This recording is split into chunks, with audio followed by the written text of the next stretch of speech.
안녕하세요. 더 프라미스 박예일입니다. 제1권 창세기 그대로 되었더라의 약속. 창세기 38장 1절. 그 후에 유다가 자기 형제들로부터 떠나 내려가서 아둘람 사람 히라와 가까이 하니라. 유다의 비밀. 요셉을 애굽에 팔아버린 후 유다의 이야기입니다. 유다가 형제들로부터 떠났다고 합니다. 야곱이 거주했던 헤브론은 해발 3,000m가 넘는 곳인데 한참 낮은 곳으로 내려갔습니다. 자기 동생 요셉을 은 20에 팔아버린 것은 그 누구도 아닌 유다였습니다. 나머지 형제들도 요셉을 팔자는 유다의 말을 청종했습니다. 유다는 그 죄책감을 안고 집을 떠납니다. 그리고 아둘람 사람 히라와 가깝게 지냅니다. 아둘람은 피난처라는 뜻으로 유다의 피난처가 되어준 사람이 히라였습니다. 2절에 유다가 거기서 가나안 사람 수아라 하는 자의 딸을 보고 그를 데리고 동침하니 라고 합니다. 아내로 삼았다고 하지 않고 그를 데리고 동침했다고 합니다. 야곱의 형 에서도 가나안 여자와 결혼했지만 이름이 나왔습니다. 그러나 유다가 만난 여자는 이름을 언급하지 않고 그저 가나안 사람 수아의 딸이라고만 소개합니다. 딸의 이름이 아닌 아버지 이름이 나왔습니다. 레아의 첫째 아들 르우벤은 아버지의 첫 비라와 동침하고 둘째와 셋째는 디나 때문에 살인자가 되었고 야곱이 가장 총애하던 라헬의 아들 요셉이 없어졌으니 순서대로 하면 유다가 상속자가 됩니다. 그러나 유다는 스스로 상속자가 되기를 포기한 것처럼 보입니다. 훗날 모세가 도망자로 미디안 광야에 머물렀을 때 미디안 제사장의 사위가 된 것처럼 야곱도 수아의 딸과 결혼해서 아들을 낳아줍니다. 12절에 가서야 수아의 딸을 아내라고 불러줍니다. 5절에 유다는 거십에 있었더라 라고 합니다. 거십의 뜻은 거짓의 도시입니다. 거짓의 도시에 머물다 보니 첫째 아들과 둘째 아들을 낳은 후 허무해진 듯 합니다. 그래서 셋째 아들은 평화라는 의미의 셀라라고 이름을 짓습니다. 그리고 장자 엘의 며느리는 직접 찾아줍니다. 6절에 유다가 장자 엘을 위하여 아내를 데려오니 그의 이름은 다말이더라 라고 합니다. 다말은 종려나무입니다. 대추 야자입니다. 열매가 많은 나무입니다. 유다가 아들을 낳고 보니 제대로 된 가정을 이루고 자신의 씨로 후손을 이어갈 마음이 생긴 듯 합니다.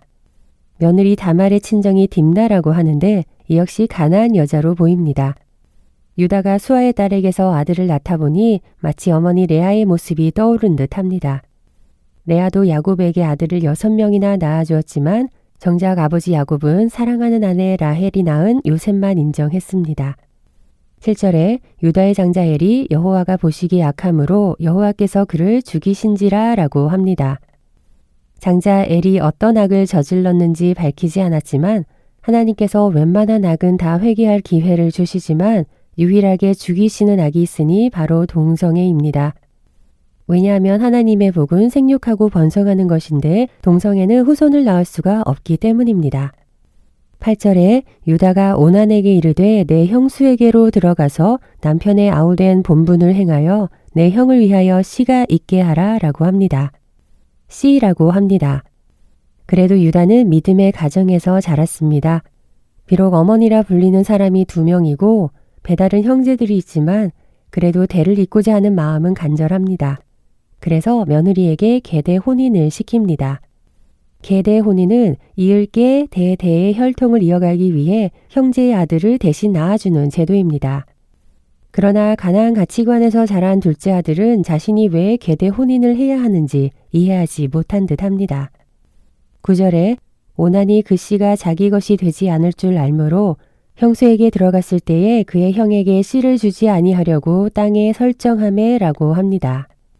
형의 아들을 대신 낳는다는 것은 상속권도 재산도 자녀도 자기 것이 아니라 형의 아들의 것이 된다는 말입니다. 게다가 자기는 결혼도 못하고 형수를 책임져야 합니다. 세상의 가치관으로 보면 게데오니는 자신에게 돌아오는 것은 하나도 없는 손해만 보는 제도입니다. 그래서 씨를 주지 아니하려고 악을 행합니다. 그런데 그것이 여호와 보시기에 악함으로 여호와께서 둘째 오난을 죽이십니다.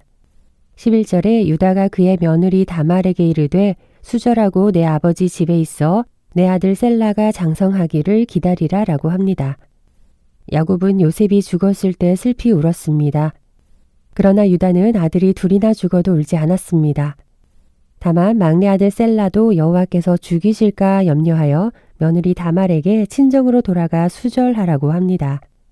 그런데 다말은 그 시아버지의 말에 잠잠히 순종합니다. 첫째 아들에게 들어가라고 했을 때도 순종했고 둘째에게 들어가라고 했을 때도 순종했는데 셋째 셀라가 장성하기를 기다리라는 말에도 순종합니다.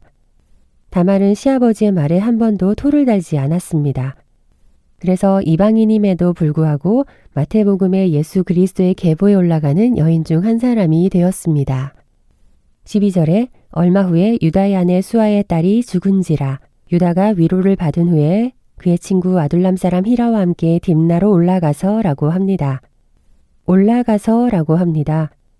아버지 야곱을 떠날 때는 내려와서 라고 했는데 지형 특성과 무관하게 성경에서 내려갈 때는 신앙도 내려가고 올라갈 때는 신앙도 회복됨을 의미합니다. 처음에는 수아의 딸이라고만 하고 아내라고 부르지 않았는데 아들 둘을 잃고서 야곱은 아내라고 불러줍니다. 그러나 끝까지 이름은 밝히지 않습니다. 그리고 또다시 피난처를 찾아 아둘람 사람 히라에게 위로를 받습니다. 13절에 어떤 사람이 다말에게 말하되 라고 합니다. 어떤 사람이라고 합니다. 역시 누구인지 이름을 밝히지 않습니다. 중요한 것은 유다와 다말을 꼭 만나게 하려는 사람 같습니다. 그러니 다말에게 가서 내 시아버지가 양털을 깎으려고 딥나에 올라왔다고 전합니다. 시기상으로 보면 막내 아들 셀라가 장성했는데도 자신을 불러주지 않았기 때문입니다.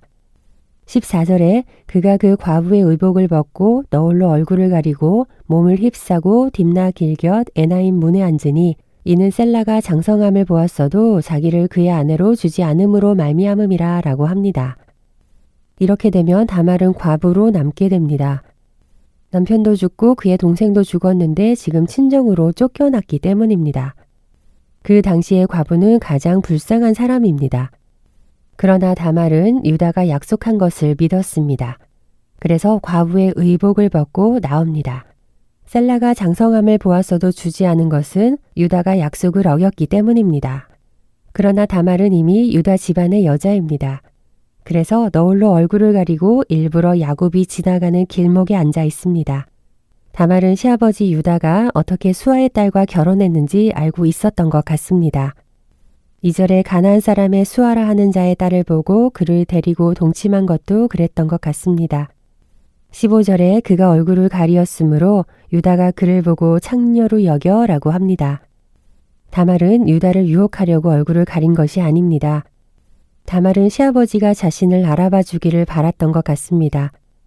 그러나 혹시나 했던 것이 역시나가 되었습니다. 하나님을 의식하지 못한 유다는 죄를 다스리지 못하고 다말을 취합니다. 오늘은 여기까지입니다. 감사합니다. 우리 내일 또 만나요.